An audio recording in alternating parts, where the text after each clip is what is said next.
अगर इंडिया नहीं किसी से कम तो न्यूजीलैंड भी लगाएगा पूरा दम। This is Najibul Hasnain, honestly speaking. आखिरी सीरीज है, वर्ल्ड कप की तैयारी का आखिरी मौका है। जी हाँ, ये सीरीज बहुत ही धमाकेदार होने वाली है, बहुत ज़बरदस्त है। नागपुर में कल से इस सीरीज का आगाज़ हो रहा है और जिस तरह की वनडे सीरीज हुई उसके बाद तो बहुत एक्साइटिंग मैचेस देखने को मिलेंगे।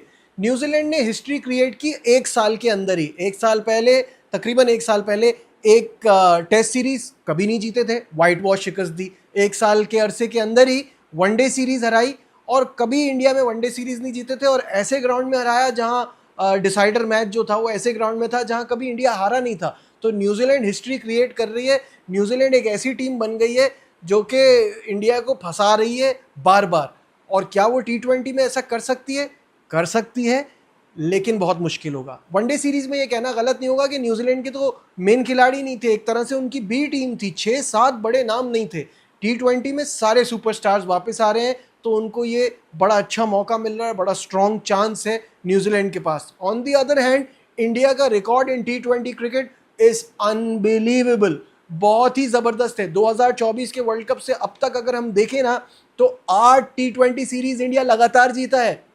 और इस अरसे में इंडिया ने खेले हैं कुछ 36 मैचेस, जिनमें से सिर्फ 5 हारा है। सिर्फ 5 में इंडिया को नाकामी हुई है, 29 में कामयाबी हुई है। तो रिकॉर्ड तो बड़ा ही शानदार है। इस अरसे में एशिया कप का ताज भी अपने सर पे सजाया है। तो टीम तो बड़ी बेहतरीन है इंडिया की, और परफॉर्मेंस रिजल्ट्स भी आपके सामने हैं, बड़े कमाल के हैं। लास्ट टाइम जब ये दोनों टीमें T20 में मिले थे ना, इनका आमने सामना हुआ था, तो 2023 में अहमदाबाद में मुकाबला हुआ था, जहां शुभमन गिल की सेंचुरी की वजह से इंडिया ने बनाया 234 रन का एक पहाड़ जैसा स्कोर, और सामने से न्यूजीलैंड कितने पे आउट हुई? 66। यानी 11 में से सिर्फ 2 खिलाड़ियों ने डबल फिगर्स बनाए, बाकी तो सब डबल फिगर भी ना कर पाए। 168 रन के रिकॉर्ड मार्जिन से हराया इंडिया ने न्यूजीलैंड को। और अगर न्यूजीलैंड के पॉइंट ऑफ व्यू से बात की जाए तो 7 साल से वो इंडिया के खिलाफ कोई T20 सीरीज़ नहीं जीते, और इंडिया में तो कभी भी नहीं जीते। तो अगेन उनको एक बार फिर तारीख रकम करनी होगी अगर उन्होंने यहाँ कामयाबी हासिल करनी है, जो कि मुझे फ़िलहाल बहुत मुश्किल लगता है। जैसे कि मैंने कहा कि इनके मेन खिलाड़ी वापस आए हैं, तो इंडिया के वो खिलाड़ी भी वापस आए हैं जिनको इंडिया बहुत ज़्यादा मिस कर रहा था। जैसे कि जसप्रीत बुमराह, और 2 बेहतरीन ऑलराउंडर हार्दिक पांड्या और अक्षर पटेल, उनकी भी वापसी हुई है। देखते फिर क्या टीम खिलाई जा सकती है। हाँ, ये बता दूं आपको कि वर्ल्ड कप की तैयारी को फाइनल करने के लिए पहले से अनाउंस कर दिया है सूर्या कुमार यादव ने कि नंबर 3 पे खेलेंगे ईशान किशन। अब बहुत सारे लोगों का ये मानना था कि भाई श्रेयस अय्यर को खिलाना चाहिए था, लेकिन वर्ल्ड कप से पहले जब तिलक वर्मा ने फिट होकर वापस ही आ जाना है, तो यहाँ कोई बात बन नहीं रही थी श्रेयस को खिलाने की। अगर ईशान किशन को खिला रहे हैं, ऑब्वियसली उन्होंने भी काफ़ी रन किए डोमेस्टिक में, तो उसकी वजह से उनको मौका मिल रहा है, ठीक है। मेरे हिसाब से क्या टीम हो सकती है दोनों की, वो मैं आपको बता देता हूँ। अभिषेक शर्मा, संजू सैमसन, ईशान किशन, सूर्या कुमार यादव, हार्दिक पांड्या, अक्षर पटेल, रिंकू सिंह। 8वें नंबर पे शिवम दुबे, हर्षित राणा में से कोई एक खेल सकता है। 9वें नंबर पे अर्शदीप सिंह और कुलदीप यादव में से कोई एक खेल सकता है। जसप्रीत बुमराह और वरुण चक्रवर्ती। अब मुझे ऐसी भी फीलिंग आ रही है नागपुर को देखते हुए कि शायद हर्षित राणा और शिवम दुबे में से कोई एक भी ना खेले और अर्शदीप और कुलदीप खेले, क्योंकि कुलदीप की वनडे सीरीज में तो परफॉर्मेंस बहुत ख़राब थी, लेकिन T20 में वो बहुत ही बेहतरीन है। हमें तो खैर बहुत ही तंग किया है, लेकिन ओवरऑल भी बहुत ज़बरदस्त परफॉर्मेंस है उनकी। और नागपुर के ग्राउंड में भी जो है वो स्पिनर्स को ज़रा ज़्यादा सपोर्ट मिलती है, बड़ा ग्राउंड है, बाउंड्रीज बड़ी बड़ी हैं, तो उस पर हम बात करते हैं, कुलदीप के रिकॉर्ड पे भी बात करते हैं। न्यूजीलैंड की प्लेइंग 11 क्या हो सकती है? Tim Robinson, Conway, Rachin Ravindra, Daryl Mitchell, Glenn Phillips, Mark Chapman, Kyle Jamieson, Mitchell Santner, Matt Henry, Ish Sodhi, Jacob Duffy. तो ये दोनों टीमें जो नागपुर में मुझे लगता है कि कल दिखाई देंगी। 2016 में T20 वर्ल्ड कप में न्यूजीलैंड ने यहाँ भारत को हराया था, और आपको यकीनन याद होगा भारतीय टीम 79 पर ढेर हो गई थी। कुलदीप यादव, जैसे कि मैंने कहा, अहम हथियार साबित हो सकते हैं। उनका रिकॉर्ड T20 में बहुत ही लाजवाब है।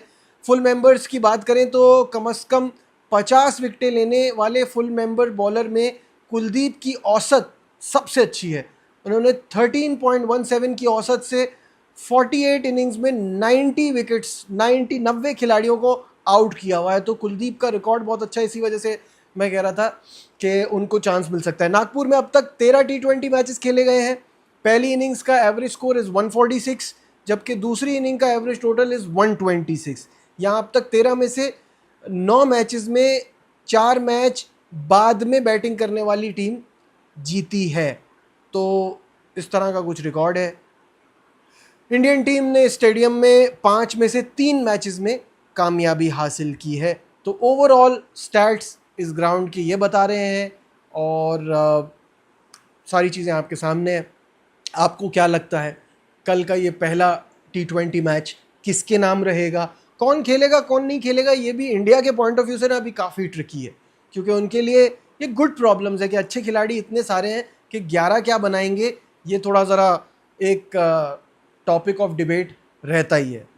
अब आखिर में बात कर लेते हैं, वो अगर किसी को डिसरिस्पेक्ट ना लगे तो मैं बता दूं कि आज भी बाबर आजम 2 बॉलों पे 0 करके आउट हुए हैं, और परफॉर्मेंस उनसे हो नहीं रही है। वो सिंगल क्या नहीं लेने दिया स्टीव स्मिथ ने, तो वो सिंगल डबल के काबिल भी नहीं रहे। जब फॉर्म आपकी नहीं होती तो इसी तरह से आप स्ट्रगल करते हैं। इशू ये है कि हम इतनी ज़्यादा हाइप बनाते हैं, हमें थोड़ा प्रैक्टिकल रहना होगा। वो T20 के इतने बड़े खिलाड़ी नहीं है जितना समझा जा रहा है। वो वनडे और टेस्ट के बहुत अच्छे खिलाड़ी हैं, और मुझे लगता है उनको उसी पे फोकस करना चाहिए। जिस तरह से वो रन बॉल से खेलते हैं, वो छोटी टीमों के ख़िलाफ़, कमज़ोर अपोजिशन के ख़िलाफ़ या B और C टीमों के ख़िलाफ़, तो वो चल जाएगा। मैं बार बार ये बात कहता हूँ, फिर लोगों को बुरा लगता है कि यार ये क्यों ये बात कर रहे हैं।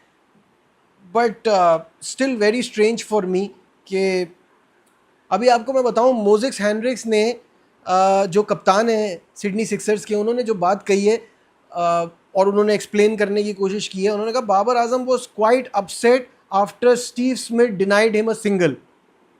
It took a couple of days for him to settle down. To be honest, I think it's just a bit of misunderstanding of culture of each other. It's pretty common thing in our culture, and maybe for him, that is Babar Azam, he was used to it and didn't quite understand. Once it was explained to him, he was absolutely fine.